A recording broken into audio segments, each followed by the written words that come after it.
38 criminal cases. 38 times law enforcement built an arrest, gathered the evidence, walked a cartel-connected distributor through booking, and handed the file to the prosecutor's office. 38 times, the case went quiet. Charges reduced to misdemeanors. Evidence ruled inadmissible on procedural grounds that defense attorneys themselves described as unusual. Plea arrangements that sent convicted distributors home with time served and no cooperation requirement.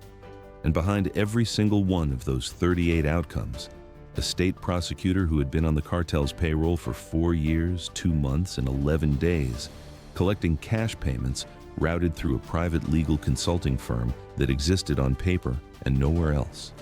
The fentanyl those 38 distributors returned to the street after their cases dissolved had a projected body count.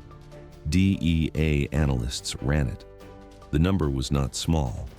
And the prosecutor was still in his office, still filing motions, still accepting the next envelope, when the investigation finally closed around him. This is DEA Hunter. It began, as it often does, with a number that should not have been possible. A DEA field division conducting a post-operational review of a regional distribution network disruption noticed something that the original case metrics had not flagged. Of the 22 individuals arrested in a coordinated takedown of a cartel-linked fentanyl distribution cell 18 months earlier, 14 had been referred for state prosecution. Of those 14, 11 had seen their cases result in outcomes that a senior DEA analyst described internally as statistically implausible. Not individually, not each one standing alone, but as a pattern across a group of defendants represented by different attorneys, processed through different court dates, reviewed by different judges, and yet producing a consistent result that protected the defendants from meaningful incarceration or cooperation agreements. Statistically implausible does not open an investigation, but it does open a conversation. The DEA analyst brought the pattern to a supervisory special agent in the division's Financial Crimes and Corruption Unit. The supervisory agent looked at the 11 cases. Then she pulled the broader file, every state-level prosecution referral the division had made in that judicial district over the preceding 3 years. She ran the outcome analysis. What she found was 38 cases with outcome patterns consistent with prosecutorial interference. Not all of them were dramatic. Some were subtle, a charge that was filed at a lower level than the evidence supported, a sentencing recommendation that fell short of guidelines without documented justification, a case where a critical evidence hearing had been scheduled at a date that gave defense counsel unusual preparation time. Individually, each case could be explained. Collectively, the pattern had a shape, and the shape pointed toward a single point of control, the assistant district attorney assigned to the drug prosecution docket in that judicial district. The supervisory agent noted one additional data point before she escalated the assessment. The 38 cases spanned a period of 4 years and 2 months. The assistant district attorney in question had been assigned to the drug prosecution docket for 4 years and 3 months. The overlap was not coincidental. The formal investigation opened quietly, under a counterintelligence compartment that excluded the local U.S. Attorney's Office due to the risk that prosecutorial connections within that office might create an indirect information pathway to the subject. DEA Hunter worked the case alongside FBI public corruption specialists and IRS criminal investigators. The financial thread was the most promising early avenue. If the prosecutor was receiving cartel payments, money was moving somewhere. Finding it required patience, forensic accounting expertise, and a legal process framework that took 8 weeks to construct before the first subpoena could be issued without triggering awareness in the subject's professional network. The private legal consulting firm turned up in the 3rd week of financial intelligence development. It was registered in a state with permissive business registration requirements, listed no employees, and showed consulting revenue on its tax filings that averaged approximately $140,000 annually over the 4 years of its existence. The revenue was attributed to unnamed clients, described only as regional business development consulting.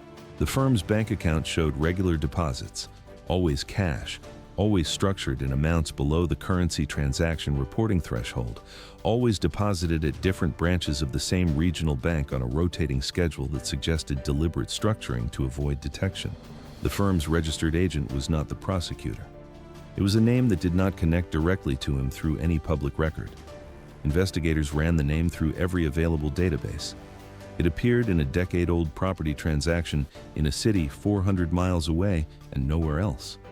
The name was almost certainly fictitious, a clean registration identity created specifically for this purpose. Whoever had set up the firm had done it carefully. The connection to the prosecutor came through a different channel.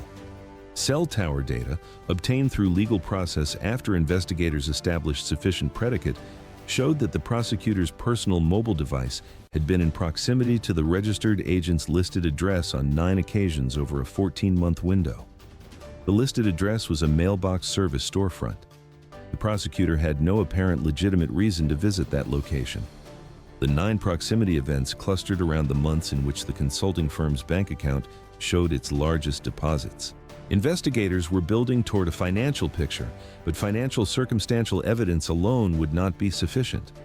They needed a direct link between the payments and the case outcomes, evidence that money had moved in connection with specific prosecutorial decisions, not just in the general pattern. That required a cooperating witness with direct knowledge of the arrangement. The cooperating witness appeared in the investigation's 9th week. A mid-level cartel financial operative who had been arrested on an unrelated federal charge made contact through his attorney, indicating a willingness to discuss matters beyond his own case. In a series of proffer sessions conducted under strict security protocols at a location outside the judicial district, the operative confirmed the existence of the arrangement. He had not been the primary handler. He described himself as a courier and logistics coordinator within the cartel's domestic financial structure. But he had direct knowledge of the mechanism. The arrangement had been initiated, according to the operative, by a cartel regional coordinator who had grown frustrated with a pattern of successful federal prosecutions in the district and had identified the state drug prosecution docket as a vulnerability. State charges frequently ran parallel to federal charges in the district, and in several high-value cases, the cartel had seen cooperating witnesses secured through state-level plea arrangements that then fed information into federal investigations. Eliminating that pipeline was the strategic goal. The prosecutor was the target. The initial approach had been made through an intermediary, a local attorney who had professional contact with the prosecutor through the court system and who was himself, investigators would later determine, a knowing participant in the cartel's corruption infrastructure operating in the district. The attorney had introduced the financial arrangement as a consulting relationship, available to the prosecutor through the firm that was already established and waiting. The first payment had been $45,000, routed to the firm's account within 3 weeks of the initial approach. In exchange, the cartel had asked for one thing: a specific pending case involving a distribution cell mid-manager who was facing charges that, if prosecuted aggressively, carried a sentencing exposure sufficient to create strong cooperation pressure. The prosecutor had the case. He had filed it. He had the evidence. And within 6 weeks of the first payment, he had found a procedural basis to suppress the primary evidence, leaving the case without sufficient foundation for trial. The charge was reduced. The defendant pleaded to a misdemeanor and received a suspended sentence. That defendant was back in the cartel's distribution structure within 60 days. The operative confirmed that the arrangement had expanded from that initial case. The cartel had identified the prosecutor as reliable, in the operative's language, as consistent, and had increased the payment volume while widening the scope of cases referred to as intervention. The payments had totaled approximately $560,000 over 4 years and 2 months. For that investment, the cartel had received favorable outcomes in 38 cases involving personnel ranging from street-level distributors to mid-tier logistics coordinators. DEA analysts ran the operational impact assessment. The 38 individuals whose cases had been resolved through the prosecutorial interference had collectively returned to active distribution roles following their case resolutions in 31 of the 38 instances. 7 had left the distribution network for reasons unrelated to law enforcement. 3 had died of causes unrelated to the investigation. 2 had relocated out of the region. 2 could not be accounted for in subsequent network mapping. Of the 31 who returned to active roles, the distribution volume attributable to their continued operations over the period between their case resolutions and the point at which the investigation closed was estimated at approximately 400 kilograms of fentanyl, 280 kilograms of fentanyl-laced methamphetamine, and 160 kilograms of fentanyl-laced cocaine. 400 kilograms of fentanyl. At the purity levels consistent with this supply chain, forensic analysis of seizures in the distribution corridor placed purity consistently above 90%. That quantity represents approximately 4 million lethal doses at the 2 milligram threshold. Not all of it would reach users at lethal concentration, but the fentanyl-laced methamphetamine component, users who did not know fentanyl was present and had no opioid tolerance, carried an overdose mortality profile that DEA healthcare analysts used to project between 220 and 340 deaths attributable to product distributed by the 31 returned operatives over the relevant period. 220 to 340 deaths, caused not by a cartel operation that evaded law enforcement detection, but by a law enforcement outcome that should have been a wall and was instead a door held open by a state prosecutor collecting cash deposits through a shell consulting firm. The healthcare assessment went further. Emergency departments in the distribution corridor had been tracking a persistent elevation in opioid overdose presentations over the same period, an elevation that had been attributed to regional supply chain factors and general national fentanyl crisis dynamics. The elevated presentation rate was real. The supply chain factor was real. But a portion of that elevation, the assessment suggested, was directly attributable to the continued operation of distributors whose removal from the supply chain had been prevented by prosecutorial interference. The hospitals treating those overdoses, the first responders administering naloxone, the families receiving the calls, none of them had any way to know that the medical emergency they were managing was connected to a cash payment made to a courthouse prosecutor. 48 hours before the arrest, DEA Hunter and FBI public corruption investigators conducted a final operational review. The case was ready. The financial evidence was documented across multiple independent chains. The cooperating witness testimony had been corroborated through independent surveillance, financial records, and a second cooperating source developed in the investigation's final 6 weeks. The prosecutorial case itself was being handled by federal prosecutors in an adjacent district with no professional connection to the subject. The arrest warrant and search warrants had been reviewed and signed by a federal judge with no prior contact with the subject. The arrest coordination involved simultaneous execution of search warrants at the prosecutor's office, his personal residence, the mailbox service address associated with the consulting firm, and 3 locations connected to the intermediary attorney who had facilitated the initial approach. The timing was set for early morning to minimize the risk of document destruction. At 6:08 in the morning, the arrest team reached the prosecutor's residence. He was taken into custody without incident. At the same moment, search teams entered his office at the district attorney's building. They found, in addition to the digital and paper records anticipated by the warrant, a prepaid mobile phone in his desk drawer, a device that did not appear in any of his personal financial records or communications accounts. The prepaid phone contained a series of text message exchanges that had not been deleted. The messages discussed case outcomes, evidence status, and payment logistics in language that was not fully explicit, but that, in context with the financial and witness evidence already assembled, was unambiguous. One exchange, from 14 months before the arrest, discussed a specific upcoming evidentiary hearing in a case involving a distribution network mid-manager who had been arrested with 7 kilograms of fentanyl and documentation connecting him to 3 additional distribution nodes. The message from the contact side asked about the hearing timeline. The prosecutor's response discussed a procedural motion he intended to file and expressed confidence in the outcome. The case record showed that the motion had been filed the following week, had been granted by a judge who later told investigators he had found the motion unusual but technically grounded, and had resulted in the suppression of the 7 kilograms of fentanyl as evidence. The case had collapsed. The defendant had been released. That defendant had been back in active distribution within 45 days. Over the following 14 months, DEA network mapping had attributed approximately 40 kilograms of fentanyl distribution to his continued operations. Healthcare analysts estimated between 18 and 28 deaths potentially attributable to that product. All of it flowing from a procedural motion filed by a prosecutor who received a payment confirmation on a prepaid phone 2 days after the case collapsed. The simultaneous arrest of the intermediary attorney produced additional corroborating documentation, records of his communications with the cartel's regional financial coordinator that confirmed his role in the initial recruitment of the prosecutor and in subsequent payment logistics. He was charged as a co-conspirator. His law license was suspended the same day. The cartel's regional financial coordinator identified in his communications was not in the country at the time of the operation. His case was referred to international enforcement partners and remains active.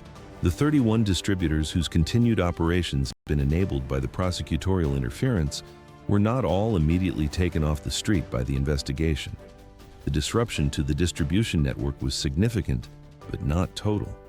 12 of the 31 were identified in active DEA surveillance at the time of the investigation's closure and were designated as priority targets for subsequent operations. 19 others were assessed as having reduced operational profiles in response to the network disruption, not eliminated, but disrupted. The full accounting of the network's post-investigation status was expected to take 18 months of continued enforcement action to resolve. What the investigation had done, conclusively, documentably, with evidence that would survive trial, was close the door that had been held open for 4 years and 2 months. Every cartel distribution case referred for state prosecution in that judicial district after the arrest date would reach the full legal process without interference. That is not a dramatic outcome. It does not produce a seizure number or a casualty count prevented in the same way that a physical interdiction does. What it produces is a restored process, a return to the condition where law enforcement work that should become prosecution actually does, where the evidence that should produce cooperation agreements reaches the point where it can generate cooperation, where the wall that prosecution is supposed to represent actually holds. The cooperative witness who had opened the financial thread on the consulting firm testified before a grand jury. His cooperation agreement was managed under strict security protocols given the scope of cartel knowledge he carried. His case was processed in a district outside the affected judicial region. The prosecutor entered a not guilty plea. His trial preparation is ongoing. The prepaid phone evidence, the financial reconstruction, the cooperating witness testimony, and the second independent source's corroboration represent a prosecution case that federal attorneys in the handling district have described in internal assessments as substantial. The 38 cases he had touched were reviewed by a special appointed prosecutor for potential remediation. In 14 of the 38, the case evidence remained sufficient to support new prosecution. Charges were refiled in 11 of those 14. In 24 cases, the passage of time, the evidentiary damage done by the original suppression rulings, or the unavailability of witnesses made remediation impractical. Those 24 cases are closed. The individuals in those cases, individuals whose distribution activities contributed to the casualty projections DEA analysts built into the investigation's impact assessment, will not face the charges that the original law enforcement work had earned. That is what the corruption cost. Not just the money paid, not just the cases lost. The 24 cases that cannot be reopened, the 4 years and 2 months of product that moved because the 31 returned distributors kept working, the 220 to 340 deaths projected from that product. Those are the costs that the $560,000 in cash payments to a consulting firm that existed only on paper actually purchased. DEA Hunter documents these cases not to produce despair about the integrity of the system, but because the opposite conclusion is equally supported by what this investigation shows. A DEA analyst noticed a pattern in outcome statistics. A supervisory agent pulled the broader file. A financial investigation built a picture across multiple independent chains. A cooperating witness with cartel knowledge made a decision to provide information. A second independent source developed. Search warrants were executed simultaneously with precision sufficient to prevent evidence destruction. A federal prosecution in an adjacent district is proceeding with evidence that the investigation produced. The system worked. It worked slowly, and after 4 years and 2 months of damage, and at a human cost that the prosecution cannot undo. But it found the corruption, built the case, and closed the door. Think about the assistant district attorney in your own jurisdiction. Think about what the word consistent means to a cartel financial coordinator evaluating whether a public official represents a reliable investment. Think about what 38 cases looks like from the inside of the courtroom versus what it looks like in a spreadsheet of payment confirmations on a prepaid phone. Think about the DEA analyst who pulled the outcome statistics on 22 defendants from a completed case, noticed that 11 results were statistically implausible, and decided that implausible was worth a conversation. That conversation is why the door's closed now. Drop your response below. Which element of this case, the recruiting methodology, the consulting firm structure, the prepaid phone, or the failure to flag the pattern for 4 years, concerns you most about how cartel corruption operates within the legal system? We read every comment. If this story reached you, share it. Because the cases that should have been prosecuted deserve an audience too. DEA Hunter. Because sometimes the threat wears a suit and files motions.